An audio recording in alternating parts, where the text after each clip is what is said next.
Kenapa? Karena tadi kami butuh dalam artian bantuan pengamanan, pengawalan kaitan untuk misalnya alat bukti yang cuma yang besar. Jadi kata-kata tadi seperti bosman kayaknya kurang-kurang pas lah kan saya. Iya. Tapi kalau koordinator, kemudian sebagai supporting unit, ya sebagai dalam artian yang bukan subordinasi ya, sama-sama setara. Karena saya melihat ya, mohon maaf nih, KUHP baru ini menempatkan kami setara, Pak. Jadi tidak ada kemudian kami lebih tinggi daripada yang lain.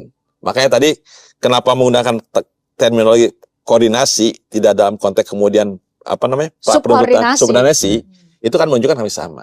Dari sejak awal bareng-bareng. Sehingga tadi tercipta peradilan yang cepat, sederhana, biaringan itu. Pak, KUHP baru memperkuat posisi Polri sebagai penyidik utama. Bagaimana kalau ada penyidik nakal? Selain Propam, pengawasan apa yang benar-benar bisa menghukum penyidik nakal? Oh, ada. Di KUHP itu ada. Usul pasal itu tuh anggota DPR yang latar belakangnya polisi loh. Pak Safarudin, Kapolda Kalimantan Timur. Begitu diusulkan sama Pak Safarudin, ada juga anggota DPR, temannya Pak Asep, namanya Pak Sinaga, Komisi 3. Beliau nggak mau kalah, mantan jaksa. Itu jangan hanya penyidik, penuntut umum juga. Jadi pasal itu masuk. Jadi sebetulnya tidak usah khawatir, harus ada CCTV. Ini waktu diperiksa di sudut rokok nggak, ditempelnya nggak, kan kira-kira begitu kan. Ada CCTV itu tidak hanya visual, tapi juga audio kan. Ada bahasanya intimidasi, enggak. Dan yang ketiga tadi, ya juga diawasi. Bahasanya betul yang dikatakan oleh Pak Asep, ini semua aparat penegak hukum setara. Makanya koordinasinya adalah koordinasi horizontal, bukan koordinasi vertikal. Tetapi sebetulnya di dalam fungsi koordinasi itu sekaligus adalah saling mengawasi. Balancing ya, check and balances ya.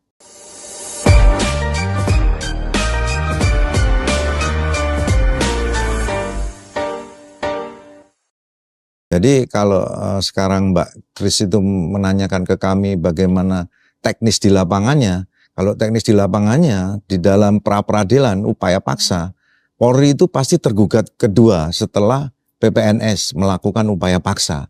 Nah, itu yang pertama. Yang kedua, di dalam prakteknya bahwasanya tadi sudah disampaikan oleh Pak Wamen, pada saat melakukan upaya paksa, kekuatan yang ada dimiliki oleh PPNS itu tidak dipunyai. Sehingga selama ini upaya paksa yang dilakukan selalu menghubungi korwasnya, yaitu Bareskrim. Sehingga pada saat itu kita akan membantu kekuatan dengan melakukan penangkapan, penahanan, dan lain-lain. Kita tidak mau bahwa yang disodorkan oleh PPNS itu tidak memenuhi syarat administrasi. Nah, kita sebagai pengawas harus memeriksa bagaimana dua alat buktinya, bagaimana administrasinya.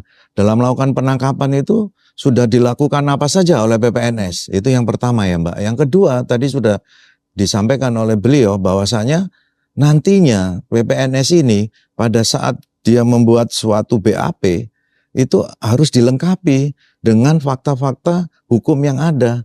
Bagaimana pengawasnya ini kalau tidak teliti, kita di dalam pra-peradilan tergugat dua.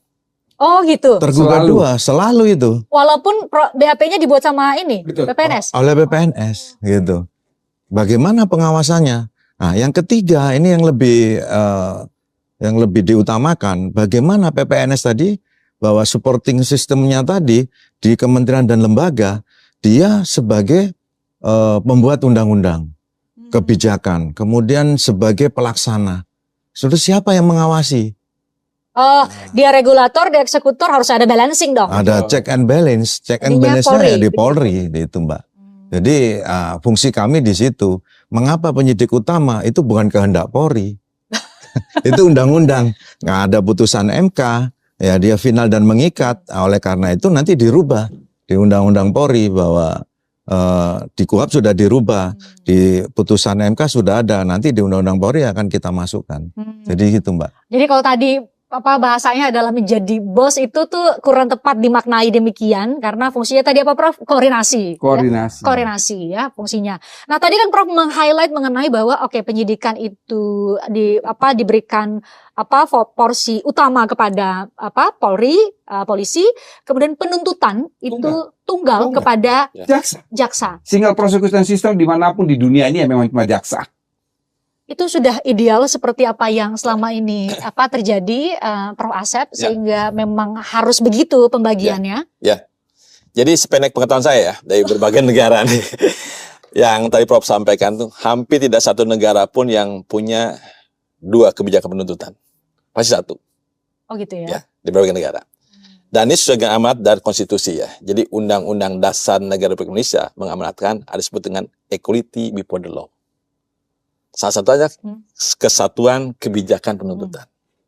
Karena apa Mbak Fris? Ya, kalau kemudian bayangkan kalau sekarang ada dua lembaga kebijakan yang berbeda ya, memberikan tuntutan case-nya sama, misalnya modus operandi sama, kerugian sama, tapi satu kemudian dalam artian sekian waktu, satu kemudian sekian waktu. Tuhan. Di mana kemudian persamaan di hukum itu? Kasus yang sama, waktu yang sama, tempat yang sama, diadili ataupun dituntut oleh dua lembaga berbeda, kejadiannya. Di mana kemudian persamaan dalam hukum itu yang utama. Yang kedua, tentu kita menyampaikan ya, bahwa di samping amanat konstitusi, bahwa ketika dalam konteks penanganan perkara, tadi seperti Pak Bagus sampaikan, ada kemudian sana-sana yang mekanisme check and balance yang terukur, yang kemudian satu garis itu, satu lining. Nanti kan tadi seperti saya katakan Pak Bagus sampaikan, beliau sebagai koordinator penyidikan. Ya. Tentu kita akan tahu ketika ada apa-apa, misalnya nih, karena penyidik PPNS itu nggak punya kewenangan upaya paksa, saya tentu bukan minta bantuan. Pak, ini ada hal-hal yang bisa. Demikian juga hal yang penuntutan. Misalnya Prof, konkretnya misalnya kasusnya kasus yang lidik misalnya oleh PPNS, misalnya tindak pidana lingkungan misalnya Prof ya. Kita contohin itu misalnya. Berarti dilakukan oleh PPNS. Butuh koordinasi dengan polisi. Coba kalau kita konstruksikan demikian Prof. Saya yang kasus konkret aja ya. Gresik tuh ya. Perkara Gresik itu yang jadi PPNS Kehutanan, Mbak. Tapi kami bertiga bareng dalam konteks pelaksanaan di lapangan. Karena apa? Karena tadi kami butuh dalam artian bantuan pengamanan, pengawalan kaitan untuk misalnya alat bukti, barang bukti yang cuma yang besar. Jadi kata-kata tadi seperti Bos Bon kayaknya kurang-kurang pas lah kan saya. Iya. Tapi kalau koordinator, kemudian sebagai supporting unit, dan sebagai dalam artian yang bukan subordinasi ya, sama-sama setara. Karena saya melihat ya, mohon maaf nih, KUHP baru ini menempatkan kami setara, Pak. Jadi tidak ada kemudian kami lebih tinggi daripada yang lain. Makanya tadi kenapa menggunakan terminologi koordinasi tidak dalam konteks kemudian subordinasi itu kan menunjukkan kami sama dari sejak awal bareng-bareng, sehingga tadi tercipta peradilan yang cepat, sederhana, biaya ringan itu. Iya, silakan Pak ini Wamen. Tadi salah satu statement dari Pak Asep ini yang bagus sekali ya. Mengapa tidak ada dua lembaga penuntutan? Equality before the law. Tidak boleh ada perbedaan standar dalam penanganan perkara. Itu sebabnya sehingga mengapa Polri harus menjadi koordinator PPNS. Jangan sampai PPNS yang satu di bawah koordinasi Polri, yang satu tidak. Itu kan berarti ada diskriminasi. Nah, itu tujuannya di situ sebetulnya. Kemudian tadi juga sudah dijelaskan oleh Prof. Asep bahwa makna hubungan koordinasi penyidik dan penuntut umum itu termasuk juga di dalam PPNS. Misalnya tadi tindak pidana kehutanan. Jadi kalau melakukan koordinasi, penyidik Polri ini menggandeng PPNS, sama-sama berkoordinasi dengan jaksa. Itu maknanya seperti itu. Tapi kewenangan mereka untuk menyidik sama sekali tidak ada yang berkurang. Oh, berarti apakah bisa dikatakan Prof, ada beberapa masing-masing lembaga, 3 lembaga ini setidaknya PPNS, jaksa, kemudian polisi itu kan punya kewenangan masing-masing.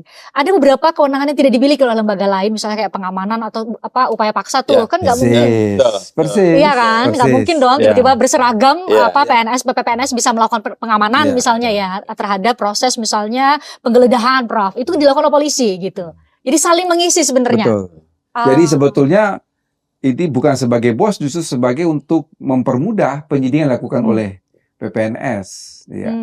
Kira-kira seperti itu. Oke, selain pertanyaan soal itu masih juga soal polisi, tapi tadi poin yang sangat penting buat Prof gambarkan tadi soal bahwa masing-masing lembaga itu diberi kekhususan ya, tugas khusus masing-masing, penuntutan di jaksa, penyidikan di polisi. Masih soal polisi, Prof, kita lihat coba ada pertanyaannya. Berikutnya, nih Pak, KUHP baru memperkuat posisi Polri sebagai penyidik utama. Bagaimana kalau ada penyidik nakal? Selain Propam, pengawasan apa yang benar-benar bisa menghukum penyidik nakal? Oh, ada. Di KUHP itu ada. Jadi waktu pada saat kita eksplisit ada pasal tertentu. Di dalam KUHP itu, ini yang menariknya yang selalu saya ceritakan ke publik nih ya. Jadi waktu itu yang mengusulkan supaya ada tindakan atau ada sanksi terhadap penyidik yang melakukan tindakan sewenang-wenang, inhuman act, kemudian merendahkan martabat, itu kemudian akan dikenakan sanksi etik dan sanksi pidana menurut ketentuan undang-undang. Yang ngusul pasal itu tuh anggota DPR yang latar belakangnya polisi loh, Pak Safarudin, Kapolda Kalimantan Timur. Begitu diusulkan sama Pak Safarudin, ada juga anggota DPR, temannya Pak Asep, namanya Pak Sinaga, Komisi 3. Beliau nggak mau kalah, mantan jaksa. Itu jangan hanya penyidik, penuntut umum juga. Jadi pasal itu masuk. Jadi sebetulnya tidak usah khawatir. Saya selalu mengatakan, saya kalau ditanya, saya sekarang ini kalau misalnya saya nggak punya kerjaan disuruh jadi polisi, saya nggak mau. Itu terlalu banyak diawasi. Satu tadi diawasi oleh aturan ya. Kemudian yang kedua oleh advokat. Kan dia bisa mendampingi setiap tahap pemeriksaan. Dia kalau berhak mengajukan keberatan, kemudian keberatan dicatatkan dalam berita acara. Jadi saya bilang ke penyidik, kalau you periksa saksi, periksa tersangka, terus advokatnya keberatan, nggak usah berdebat. Bilang saja, advokat, you catat saja keberatan, akan saya lampirkan dalam berita acara, akan selesai. Karena itu akan menjadi pertimbangan nanti oleh hakim di pengadilan. Jadi tidak, itu sudah diawasi oleh advokat. Harus ada CCTV. Ini waktu diperiksa di sudut rokok nggak ditempelnya, nggak kan kira-kira begitu kan? Ada CCTV itu tidak hanya visual tapi juga audio kan? Ada bahasanya intimidasi enggak.